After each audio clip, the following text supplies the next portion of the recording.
భక్తివర్ణ ప్రేక్షకులకి శుభోదయం. 14/1/2024 స్వస్తి శ్రీ చాంద్రమానం స్వాభకృతనామ సంవత్సరం దక్షిణాయనం హేమంత ఋతువు పుష్యమాసం శుక్లపక్ష తదియ ఆదివారం తదియ మధ్యాహ్నం 12:18 వరకు, ధనిష్టా నక్షత్రం మధ్యాహ్నం 2:51 వరకు, వర్జన్ రాత్రి 9:33 నుండి 11:02 వరకు, దుర్ముహూర్తం కూడా సాయంత్రం 4:11 నుండి 4:55 వరకు, సూర్యోదయం 6:38, సూర్యాస్తమయం 5:40, అమృత గడియలు తెల్లవారుజామున 5:01 నుండి 6:36, రాహుకాలం సాయంత్రం 4:30 నుండి 6 గంటల వరకు కూడా, రాహుకాలం శుభ సమయం ఉదయం 6 గంటల నుండి 6:45 వరకు, మధ్యాహ్నం 3 గంటల నుండి 4 గంటల వరకు శుభకాలం. సిద్ధియోగం ఈరోజు ఉదయం 10:48, గరంజి మధ్యాహ్నం 12:18, వని రాత్రి 11:08.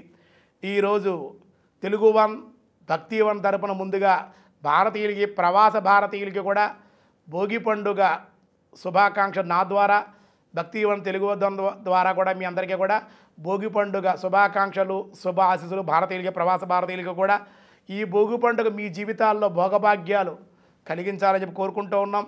ఈరోజు భోగి పండుగ కాడ తెల్లవారుజామున లేవాలి, తలస్నానం చేయాలి, కుంకుడుకాయలతో చక్కగా అంటుకుని చక్కగా ఇంట్లో పెద్దల యొక్క ఆశీస్సులు తీసి గృహదేవత ఆరాధన చేసుకుని ఈ భోగి మంటలు తీసుకువెళ్ళి దండలు తీసుకువెళ్ళి ఆవు పేడతో తయారు చేసిన భోగి దండలు చక్కగా భోగి మంటలో వేసి ప్రదక్షిణం చేసి విభూతి బొట్టు పెట్టుకోవాలి. దగ్గరలో ఉండే దేవాలయాలకు వెళ్ళాలి తప్పనిసరిగా. ఈరోజు ప్రతి ఒక్కరు మీ దగ్గరలో ఉండే దేవాలయాలు, విష్ణాలయాల్లో మనం చక్కగా గోదా కళ్యాణం ఈరోజు ఉదయం కానీ సాయంత్రం కానీ గోదా కళ్యాణాలు జరుగుతాయి. ఉదయం చేయించుకోవచ్చు, సాయంకాలం ఈ రోజంతా కూడా గోదా కళ్యాణాలు జరుగుతూనే ఉంటాయి. చక్కగా గోదాదేవి వైభవాన్ని ఆ కళ్యాణాలు కూడా తిలకించండి. పొంగలి తప్పనిసరిగా ఈరోజు స్వీట్ తీపి పొంగలి, బియ్యము పెసర చెప్పవలసి వస్తుంది. పొంగల్ అంటే చాలామంది బిర్యానీ చేసుకుని కొంతమంది ఉన్నారు. ఈ మొదటి 10 రోజులు కట్టు పొంగల్ అని చెప్పాం, మధ్యలో 10 రోజులు బాలభోగం, ఈ ఆఖరి 10 రోజులు కూడా దద్దోజనం అయిపోయింది. ఇప్పుడు చక్కెర పొంగల్ చేయాలి. హ్యాపీ పొంగల్ అని ఇంగ్లీష్ వాళ్ళు అంటారు, దీని అర్థం అదే. తెలుగు వాళ్ళు మన వాళ్ళంతా కూడా భారతదేశంలో ఉండేటువంటి వాళ్ళు స్వీట్ తింటారు కాబట్టి హ్యాపీ పొంగల్ అని పెట్టారు వాళ్ళు. కాబట్టి అటు పొంగల్ తింటారని చక్కెర పొంగల్ తయారు చేసుకోవాలి. బియ్యము, పెసరపప్పు, ఎండు కొబ్బరి, జీడిపప్పు, కిస్మిస్, నెయ్యి వేసి చక్కగా ప్రసాదం తయారు ఇంట్లో పిరుమాలు నివేదన చేసి అప్పుడు ఆ ప్రసాదం ముందు అదే తినాలి. కాఫీలు టీలుగా తిన్నాన తర్వాత మిగతా విషయాలన్నీ చేసుకోవాలి. చక్కగా చేసుకుని మిగతా పిండి వంటలని, జంతికలని ఇక్కడి నుంచి రోజు ఒక పిండి వంటలు ఉంటాయి కదండి. పండగ కాబట్టి అందరం చేసుకోవాలి చక్కగా. మా పల్లెటూరు వాతావరణం మా సైడ్ అయితే కనుక ఈస్ట్ వెస్ట్, ఈ కృష్ణా జిల్లాల సైడ్ అయితే వాళ్ళు ఏకంగా భోగి నెల స్టార్ట్ అయిందిరా బాబు అనగానే, ధనుర్మాసం నెల స్టార్ట్ అయింది అనగానే పెద్ద పెద్ద పొయ్యిలు పెడతారన్నమాట. ఇంకా జంతికలు, అప్పాలు, అరిసెలు, ఏమండి సున్నుండలు, ఇంకా రకరకాల ప్రసాదాలు మొత్తం అన్నీ కూడా వీళ్ళు ఈ యొక్క పిండి వంటలు అనేవి చేసేట్టే పెడతారన్నమాట. ఇవన్నీ డబ్బాల్లో పెట్టుకుంటారు. ఎందుకంటే గొప్ప మాట, ఎందుకంటే ఎవరైనా వస్తే ఏం వండుకోలేదు అనుకుంటారని చెప్పి అందరాళ్ళు కూడా వీళ్ళింటి వీళ్ళందరింటికి బంధువులింటికి వెళ్ళటం చాలా బాగుంటుంది అన్నమాట. అలా రావాలి, అందరికీ ప్రసాదం పంచిపెడుతూ ఉంటారు. ఈ పిండి వంట మేము చేసుకున్నామమ్మా ఇదిగోని వాళ్ళకి ఇవ్వడం, మళ్ళీ వాళ్ళు తిరిగి వీళ్ళకి ఇవ్వడం. ఇలా ఈరోజు జంతికలని, ఈ యొక్క సున్నుండలని, ఈ పొంగళ్ళని చక్కగా ఈరోజు చేసుకుంటూ ఉంటాం. ఏ రోజు ఏ ప్రసాదాలు చేయాలో మన వాళ్ళు కూడా చెప్పారు. ఎలా చేసుకునేవారో సాంప్రదాయం చెబుతోందన్నమాట. ఈ విధంగా ఇంటికి వచ్చినటువంటి హరిదాసులకి చక్కగా ఇవ్వడం, వాళ్ళని గౌరవించడం, అలాగే గంగిరెద్ది మేళగాలు గౌరవించడం, అలాగే మన కింద పనిచేసేటువంటి వాళ్ళ బట్టలు తేవడం, ఇంట్లో వాళ్ళకి కూడా కొత్త బట్టలు కట్టు చక్కగా ఈ 4 రోజులు కూడా పండుగ వాతావరణం నెలకొని ఆనందంగా ప్రశాంతంగా ఉండాలి అని మనకు చెప్పడం జరుగుతుంది. తదియ ఆదివారం కాబట్టి సాధారణమైన వ్యవహారాలకి అనుకూలం. దినారంభ చక్రాన్ని బట్టి మేష, వృషభ, మిథున, కర్కాటక రాశి వారికి అనుకూలంగా ఉంది ఈరోజు. అలాగే సింహ, కన్య, తుల, వృశ్చిక రాశి వారికి కూడా చాలా బాగుందని చెప్పుకోవాలి. మకర, కుంభ, మీనరాశి వారికి కూడా అత్యంత అనుకూలంగానే ఉందని చెప్పడం జరుగుతుంది. ఈరోజు కృష్ణ పరమాత్మ భగవద్గీతలో 13వ అధ్యాయంలో ఏం చెప్తున్నారో చూద్దాం.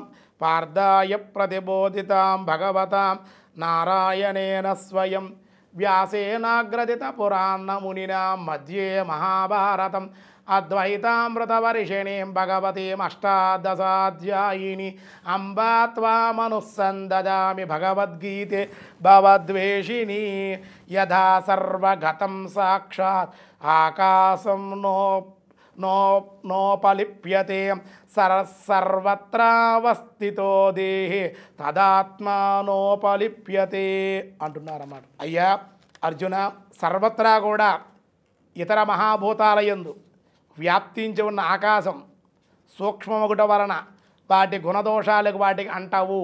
అట్లే సకల ప్రాణుల దేహాలయందు స్థితమై ఉన్నటువంటి ఆత్మ నిర్గుణమగుట వలన వాటి గుణదోషాలు ఏవి కూడా ఆత్మకి అంటవు. యదా ప్రకాశయత్యేకం కృత్స్నం లోకమిమం రవి క్షేత్రం క్షేత్రీ తదా కృత్స్నం ప్రకాశయతి భారత. ఓ అర్జున, ఒకే సూర్యుడు సమస్తమైన ఈ జగత్తంతా కూడా ప్రకాశింపచేస్తున్నట్లుగానే ఒకే ఆత్మ పరమాత్మ సర్వప్రాణుల యందు స్థితమై వాడన్నింటి యందు ప్రకాశింపచేసే చైతన్యం ఆయనేని తెలుసుకో. క్షేత్ర క్షేత్రజ్ఞయోరేవం అంతరం జ్ఞానచక్షుష భూత ప్రకృతి మోక్షంచ యోవి దుర్యతి తే పరం. ఈ విధముగా క్షేత్ర క్షేత్రజ్ఞుల మధ్య అంతరమును కార్యసహితంగా ప్రకృతి నుండి విముక్తుడొకట ఉపాయంగా జ్ఞాననేత్రం ద్వారా ఎరింగిన మహాత్ములు పరమగతిని పొందుతారు. శరీరం అంటే క్షేత్రము, ఇందులో ఉండే ఆత్మ జీవాత్మ క్షేత్రజ్ఞుడు. ఆయన ఎలా ఉంటాడు అనే విషయాలన్నీ కూడా మనకి ఈరోజు చక్కగా క్షేత్రజ్ఞ విభాగ యోగంలో కృష్ణ పరమాత్మ మనకి ఈరోజు వివరించడం జరిగింది. ఈ రోజుతో 13వ అధ్యాయం కూడా భగవద్గీతలో పూర్తయిపోతుంది. తత్సదితి శ్రీమద్భగవద్గీతాసు ఉపనిషత్సు బ్రహ్మ విద్యాయ యోగశాస్త్రే శ్రీకృష్ణార్జున సంవాదే క్షేత్రజ్ఞ విభాగయోగ నామ త్రయోదశాధ్యాయ.